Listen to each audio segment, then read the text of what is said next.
Halo kreatif, saya hari ini berada di Malang bersama dengan Bapak Bambang Kartono, Kepala Program Studi Desain Interior BINUS Kampus Malang. Nah, kita mau kenalan dengan Pak Bambang juga dengan Kampus BINUS Malang. Mari, selamat sore Bapak. Selamat sore. Ini selamat datang di obrolan kita. Bapak, tentang ini Kampus BINUS Malang ya, boleh diceritakan tentang desain interior. Nah, di seluruh kampus BINUS ada berapa desain interior? Ya, program studi desain interior BINUS Malang itu merupakan program studi yang baru ya, dipilih 2018. Dan kami ini sebenarnya memiliki nama PSDKU Desain Interior BINUS Malang, artinya program studi di luar kampus utama. Kampus utamanya ada di Jakarta, Desain Interior BINUS Jakarta, ya, dan juga ada di Bandung, namanya Desain Interior PSDKU Bandung. Jadi yang di Jakarta itu memang sejak 2008 ya, jadi cukup lama. Sedangkan yang di Malang dan di Bandung ini baru berjalan 2 tahun ini, sejak 2018. 2 tahun ini. Ya. Tetapi meskipun baru 2 tahun ini kreatif, kampus BINUS Malang sudah menghasilkan 2 pemenang nih yang ikut OCIC Open Call Indonesia Creation yang karyanya akan dibawa ke Milan. Kalau mungkin tahun ini ya Pak ya 2020 kita sedang produksi gitu, merupakan kampus yang kerjasama dengan Abasos untuk menjaring para desainer muda yang berbakat yang akan kita bawa desain dan produknya ke pasar global. Nah, yang ingin saya tanya Pak, kenapa ya di Malang gitu? Di Malang ya, karena memang BINUS itu kan berkembang masih di awalnya di kota Jakarta ya. Terus juga ada juga di kota-kota lain seperti di Palembang, sekarang ada juga di Semarang ya, yang baru. Dan khusus untuk desain interior ini juga ada di Bandung dan di Malang ya. Kenapa di Malang? Memang ada orientasi untuk kita membina Nusantara melalui pendidikan untuk membantu para calon-calon mahasiswa yang ada di wilayah Indonesia bagian timur, khususnya yang ada di Jawa Timur dan di Malang. Jadi memang kita kan luas nih, mulai dari Papua, Sulawesi, Kalimantan, dan Lombok dan Bali itu sebenarnya banyak yang menginginkan juga ada kampus yang dekat dengan wilayah di Indonesia bagian timur. Jadi BINUS Malang hadir untuk membantu dalam bidang pendidikan khususnya di wilayah timur, yang khususnya di Malang. Nah, ini gambaran nih bagi mungkin teman-teman yang ingin masuk ke desain interior khususnya ke BINUS Malang. Harapannya Pak, kalau teman-teman masuk ke situ itu nanti apa yang didapat? Ya, gitu. Kami di Desain Interior BINUS Malang menyiapkan lulusan kami itu memiliki graded kompeten yang global ya. Namun kita juga sangat memperhatikan mengusung budaya bangsa berbasis teknologi informasi dan komunikasi. Jadi ini yang menjadi unggulan yang ada di BINUS Malang ya. Jadi kita mengusung budaya bangsa dan juga berintegrasi dengan teknologi yang terkini. Nah ini yang kita harapkan juga lulusan ini juga bisa punya kontribusi terhadap perkembangan ekonomi di wilayah timur. Apakah nantinya akan memilih sebagai seorang desainer profesional maupun sebagai entrepreneur di bidang desain. Ini Pak tentang entrepreneur di bidang desain Pak. Jadi alumni nanti BINUS desain interior ya Pak di BINUS Malang bisa bikin produk, bisa. Nah apa aja yang mungkin profesi yang bisa ditekuni gitu istilahnya. Kalau khususnya di desain interior memang kita membekali mahasiswa dalam kompetensinya banyak hal ya. Tidak hanya kreativitas ya, tapi juga kita juga pemahaman tentang teknologi dan entrepreneur. Jadi di beberapa semester di awal, di tengah dan di akhir juga ada embedded yang masuk dalam mata kuliah entrepreneur. Jadi mahasiswa sudah mulai diberikan pemahaman tentang kewirausahaan. Dan sejalan dengan bidang keilmuan desain interior itu juga bisa dikembangkan dalam bisnis pada saat mereka nanti lulus. Nah ini Pak, tentang kita bercerita tentang industri furniture secara global dan Indonesia.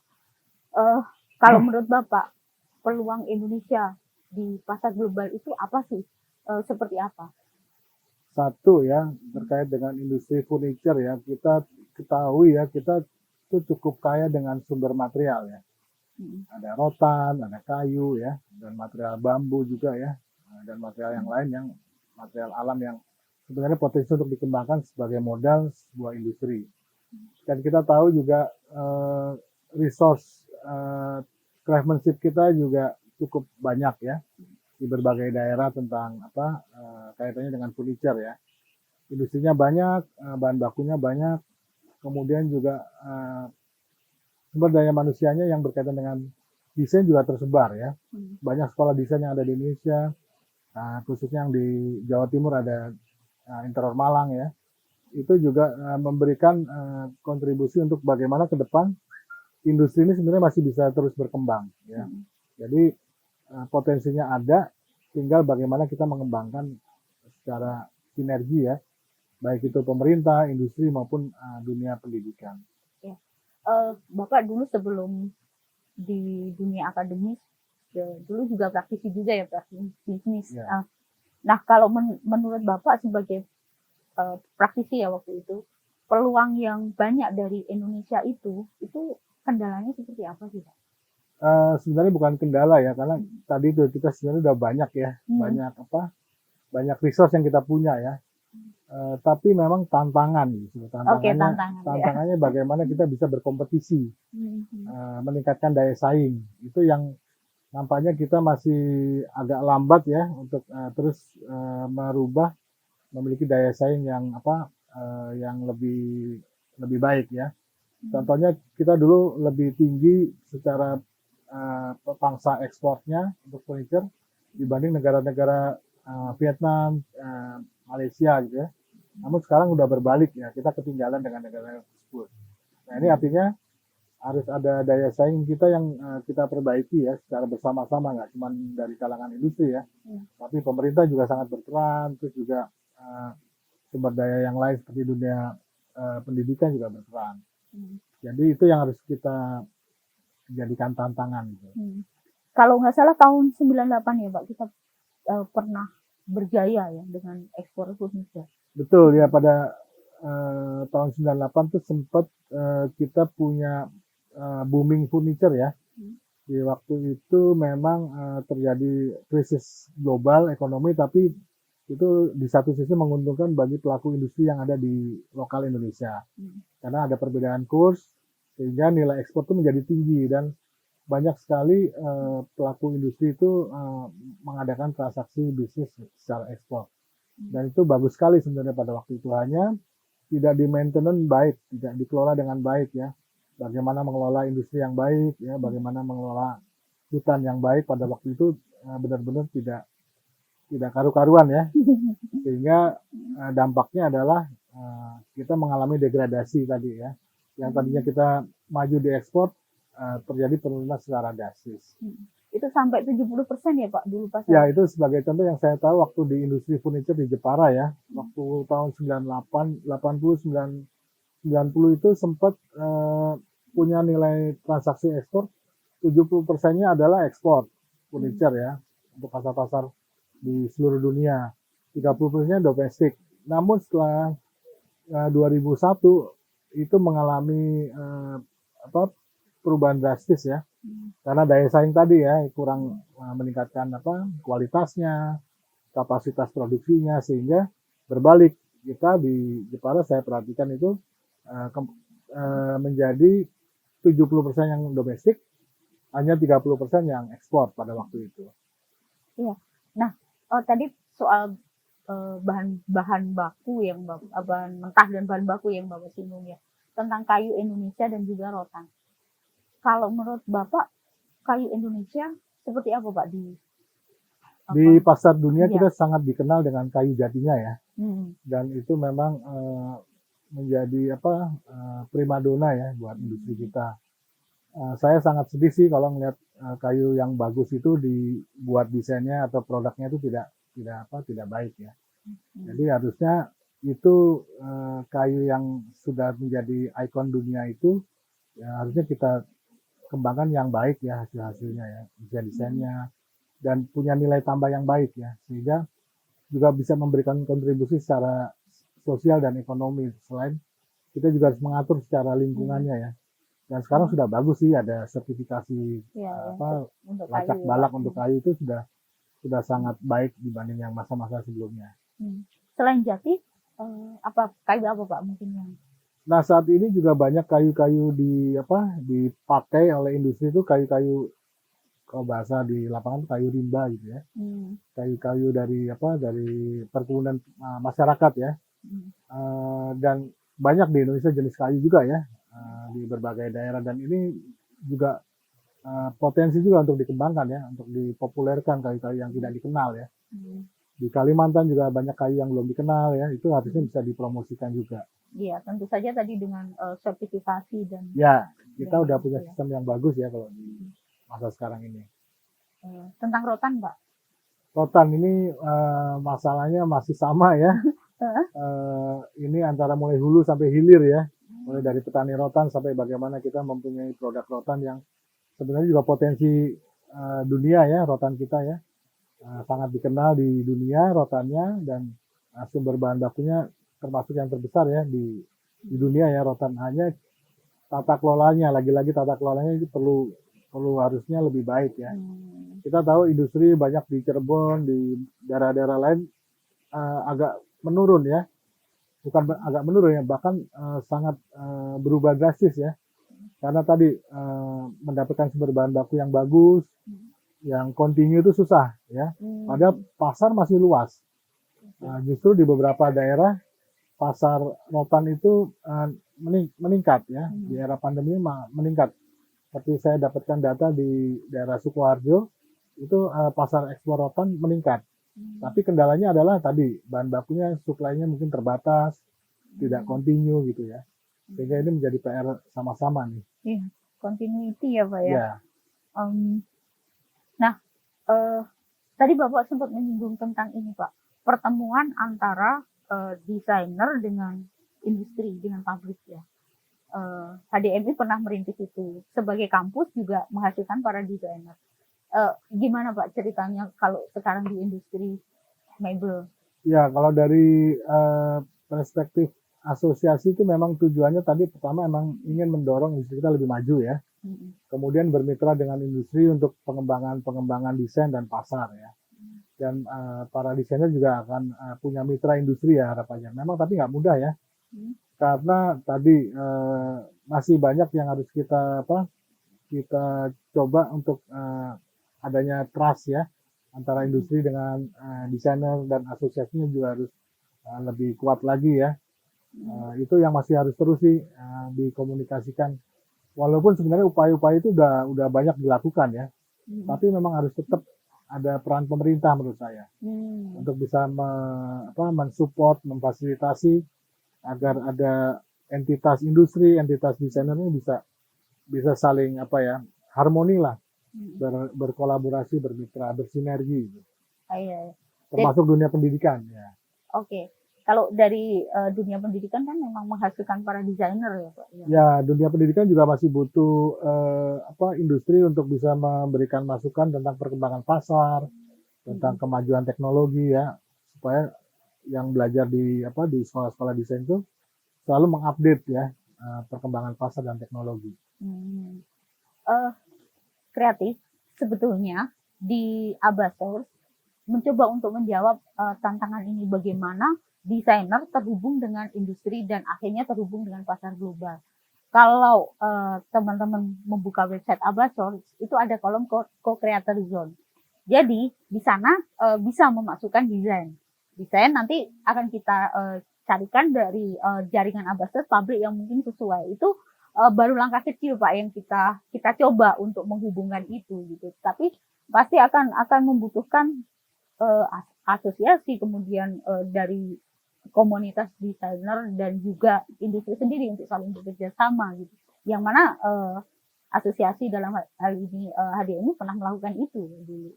Ya, saya pikir langkah kecil ini bagus dan harus terus ditingkatkan ya, komunikasinya, bagaimana juga kegiatan-kegiatan actionnya ya.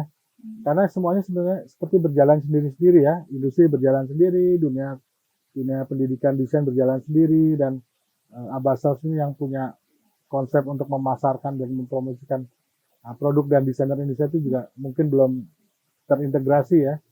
Saya pikir tinggal bagaimana terus intens ya berkomunikasi, terus juga ada kesepahaman untuk maju bersama, bersinergi.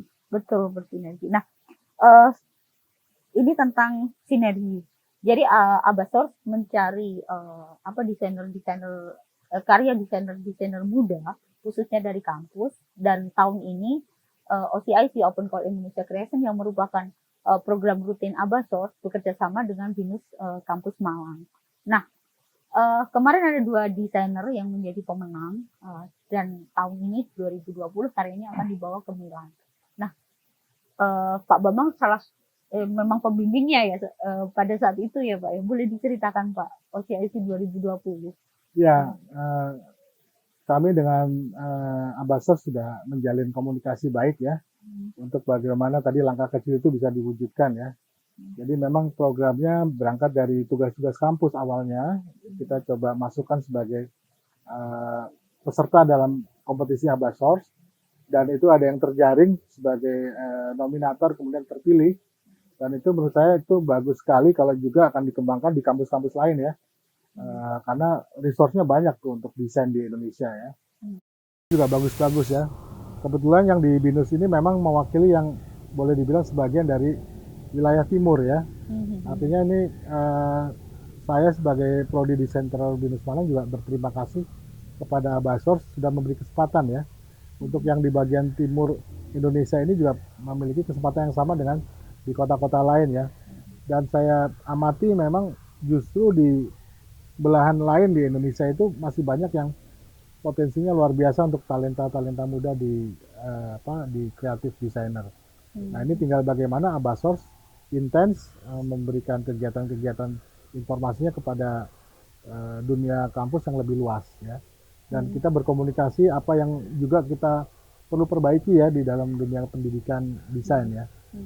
Baik itu informasi pasar atau trend forecasting yang berkembang, itu juga memberikan masukan buat kami untuk bisa terus kita berikan informasi kepada para mahasiswa yang belajar tentang desain. Iya, benar. Kita kebetulan sempat ngobrol sama 2 pemenang yang kemarin, memang dari tugas kampus, dan kemudian ada mentoring Pak, katanya bimbingan gitu ya. Ya bimbingannya dalam bentuk di kampus ya, memang sejak awal memang mahasiswa itu, karena kami di BINUS Malang juga sangat mengusung budaya bangsa ya, lokal konten, jadi kita juga memberikan pemahaman. Inspirasi itu bisa banyak kita ambil dari sekitar kita ya, dan kemudian juga kita berpikir bagaimana bisa menghasilkan karya yang kekinian ya. Tentunya itu ada peran-peran dosen yang membantu untuk bisa mengarahkan untuk mengembangkan idenya bisa lebih berkembang lagi. Nah, dari mentoring kemudian akhirnya 2 mahasiswi ini menjadi pemenang akhirnya. Mungkin Bapak ada pesan buat Abastos atau mungkin buat para desainer muda lain Pak? Ya, buat Abastos ya tadi saya berterima kasih ya atas nama program studi. Kemudian juga masukan saya adalah kita mesti banyak membuat satu kegiatan yang sifatnya saling memberikan informasi ya, baik perkembangan pasar tadi atau mungkin perkembangan tren desain, dan juga kami di dunia pendidikan lebih banyak mengeksplorasi ya, bereksperimen. Nah ini akan menarik kalau 2 informasi tadi bisa saling ketemu ya. Kita tidak mesti harus mengarah kepada tren, tapi juga punya desain-desain yang muncul dari para talenta muda yang hasil dari eksperimen di kampus-kampus. Nah ini kalau ketemu ya, juga didukung oleh industri, menurut saya menjadi suatu pola baru yang sinerginya itu didapat dari industri, dari dunia pendidikan maupun dari market ya. Dan informasinya cukup berkembang terus ya. Demikian obrolan saya dengan Pak Bambang. Terima kasih atas waktunya, Bapak. Sama-sama. Bagi kaum kreatif, jangan berhenti untuk terus berkreasi. Sampai bertemu pada obrolan berikutnya. Sampai jumpa.